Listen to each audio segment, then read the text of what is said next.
A Eugene woman at a crossroads in life faced the decision between addiction and homelessness or taking hold of the reins of her life to move toward wholeness. Shantel Rice would come to learn that her decision could not be executed in isolation, and it would become the spirit of collaboration that would clear a path to sobriety and success.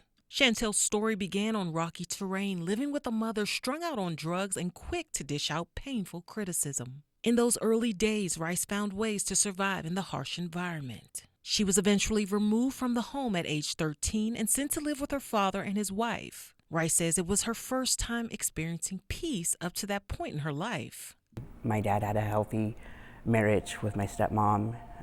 There were 6 of us, and those were, really good years of my life. Though the memories are hard for Rice to recall, she links them to later falling into her own addiction to methamphetamine, which ultimately led to losing her youngest child to the courts. Rice's daughter was now in the legal custody of her eldest daughter following an emergency temporary custody filing. A decade into her addiction, on March 31st, 2024, Rice would lose everything when her home burned down.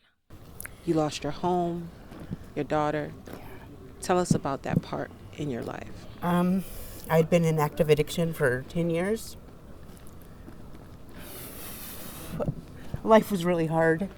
Having my house burned down was probably when my recovery started, when I started changing. It was so horrible there. I just hit my knees like every day for a week and just told God I couldn't do it anymore. Rice began living in her car, but prior to the fire, Rice described her home life as dysfunctional. What happened from there? I stayed there in my car and on the property and told myself every day I was going to clean up my mess, but I just couldn't. I didn't. 3 months after her house burned down, still living in her car, Rice knew she wasn't going to get anything done, and even worse, she wasn't going to get her daughter back. So she put her all into getting clean. It just so happened that Rice was a gleaner or canner before the fire. She had a route where she'd collect bottles and cans from the community, and she'd frequently come to Everyone Village to exchange those cans for cash. With her home now rubble, she turned to those she'd come to know on her trips to the village, asking for help and making the transitional housing site her home in June of 2024. It was a new beginning. I remember when Shantel first got here, like a lot of people when they first arrive, in a rough space in life, really needing a place to be safe and rest. We often see folks when they first come in for the first month or so just sleep.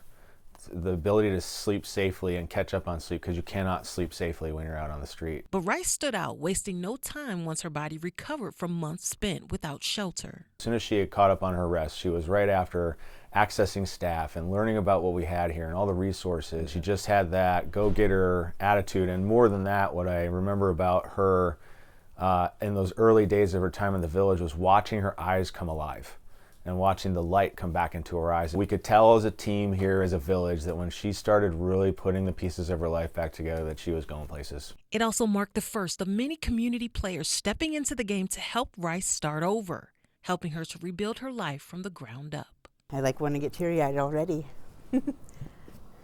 So this is where my journey started after coming to the village. It's the first time I felt safe in years, right here. Rice's first taste of structure in years came at Everyone Village. This is where we'd go and shower. It's you do your laundry here, shower here, bath. You have everything you need right here. From the horribleness of the streets is they need all their facets of humanness really tended to and healed. Rice began to develop a routine at the village, touching base with staff each day to find a path to productivity. What were some of the services or things you needed out of staff? I just needed connection when I first got here. Just connection, for somebody to connect with me, to be empathetic and just to hear what I was going through that day.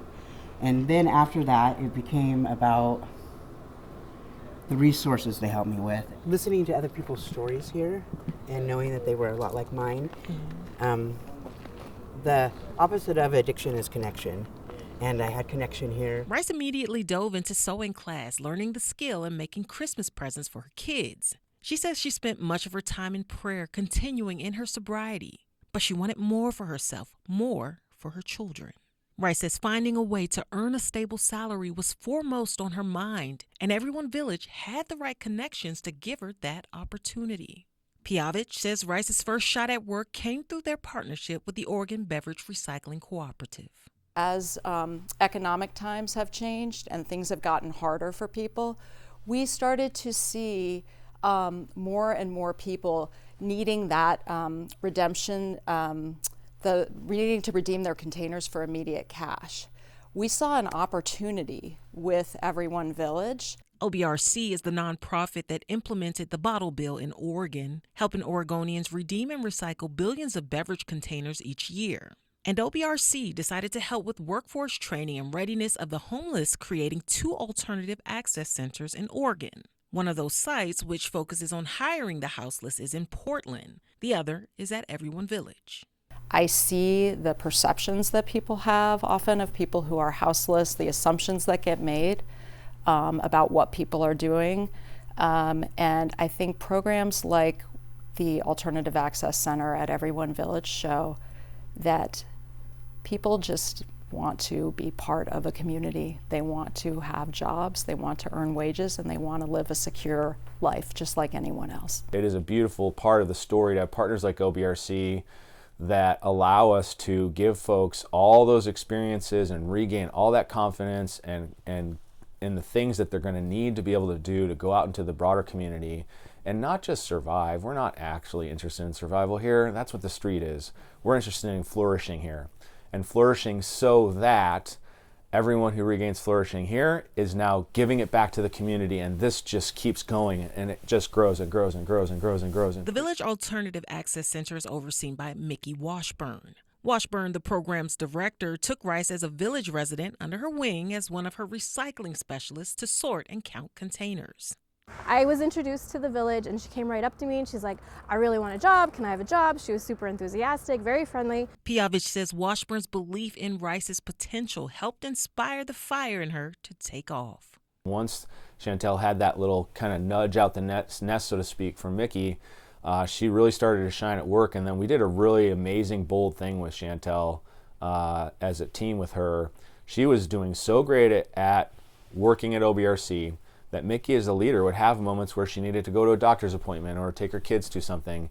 And she started leaning into Shantel to lead the group while she was away. Then came a breakthrough where opportunity met preparation. I was in need of a supervisor because there wasn't ever a supervisor previous to me working here, and there wasn't a designated program director.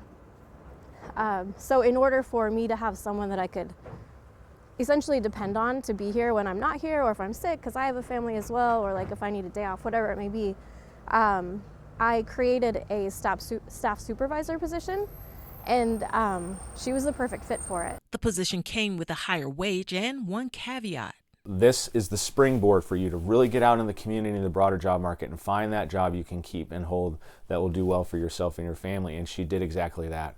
She was a blessing of a supervisor for our program. Returning to the workforce in the safety of Everyone Village was one thing. But for Rice, the outside world seeing her living with the physical consequences of her drug abuse was embarrassing. Racing toward another small victory, Everyone Village helped her clear that obstacle. While I was here, I got all my teeth pulled and I got my dentures in. And that was a huge change for me because I was too afraid to look for work with such bad teeth because of the way people look at you. And so getting my teeth done was a huge part of my growth. The saying is a saying for a reason. Look good, feel good, do good. And so teeth are a big part of that. And so helping Shantel, and we've helped a lot of clients get their dentures or teeth restored so that they have the confidence of a beautiful smile. Everyone Village, in partnership with Peace Health, features a primary care medical clinic for on-site care, a behavioral health clinic, and staff who slow things down around a life to meet each need. Have the equation of a life, and we get to know someone, and you can only do that in this hyper-relational model where we really get to know the soul and the soul gets to know us. And then we can start to see, oh, your equal sign is amazingness and leadership in our community, giving back with the beautiful soul and gifts that you have. You're just missing that factor, and that quotient.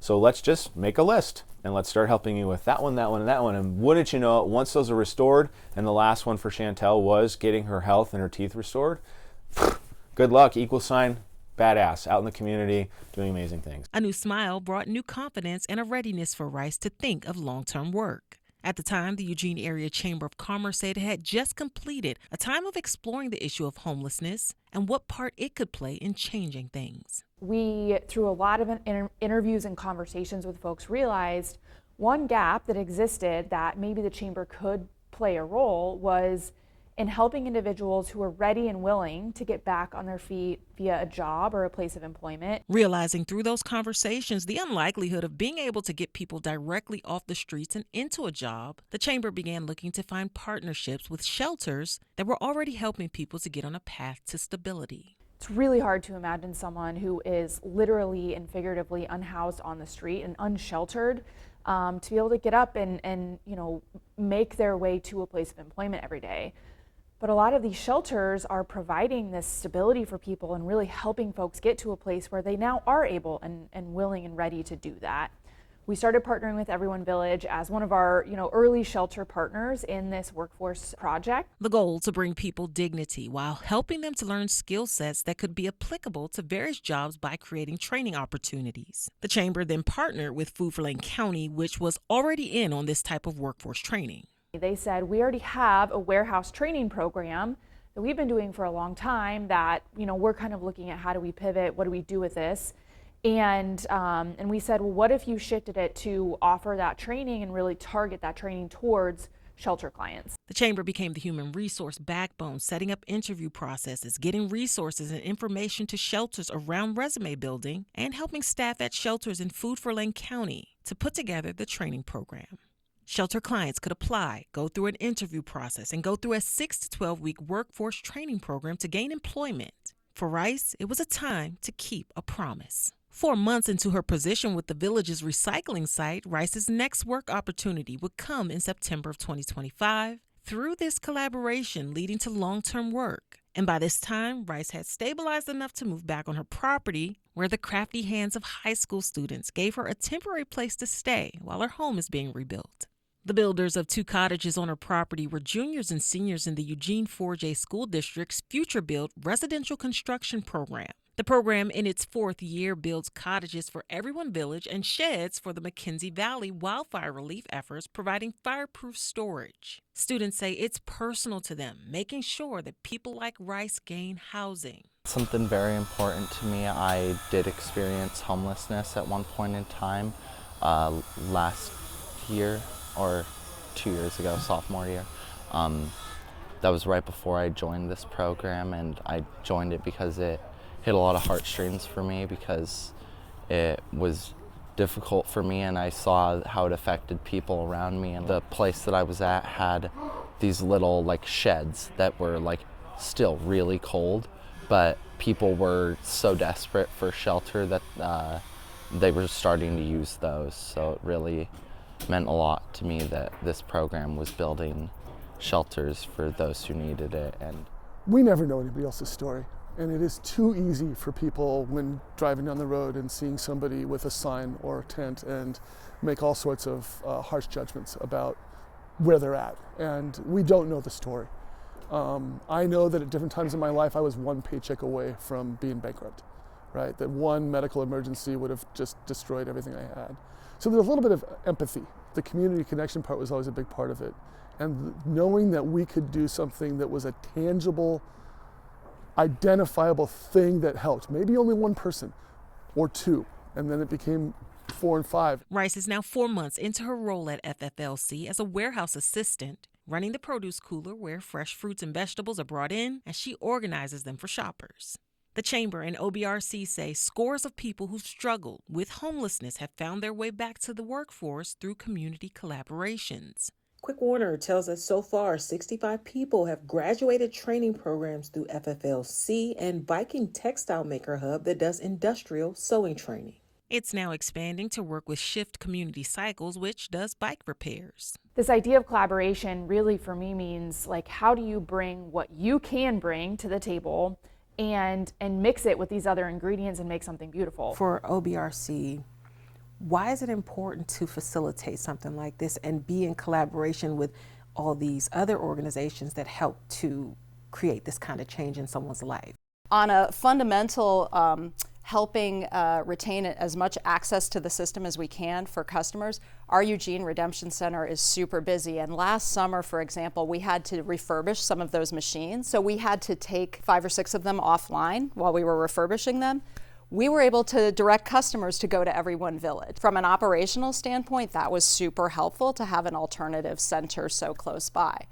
But I will also tell you, from a community standpoint, what we really, when I read Shantel's story and the story of all of the other employees that are working at Everyone Village was able to transition 6 employees successfully to external employment.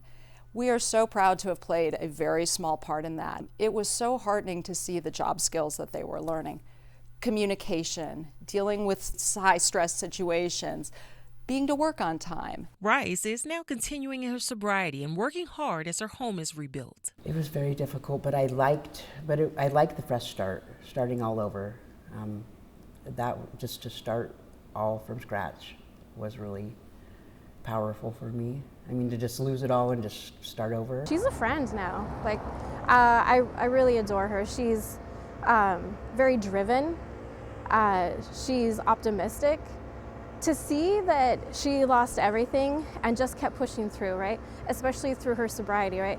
One day at a time, she's still sober, because it would be so easy to just like fall back on old coping mechanisms, She's incredibly impressive and strong. She's a strong person. We know she'll face struggles, but her discipline is so strong and so powerful. I'm confident she'll push through those struggles in a healthy way for the rest of her life, and that will bless her children and her grandchild. And it's blessed whatever town or workplace she's a part of. They be lucky. They be lucky. In her last 4 months at the Village, Rice said she met with a certified drug and alcohol counseling group every Monday, opening up about her struggles until she left the Village in June of 2025. Around that time, she was finally able to regain custody of her daughter. And it's the many hands in Rice's story that made light the work that she says continues, with more goals and more successes on the way. Just keep trying every day, just keep doing it, just keep fighting the fight. We always say, why are we so crazy? Why do we do so much? Why do we keep partnering with so many places? Why do we do things nobody expects? Because all those things combine to allow us to do 2 things we really care about the most at the end of the day: helping more people and helping the community more. We've really, since the minute this place started, have thought the best we can be is when all of us are part of the story.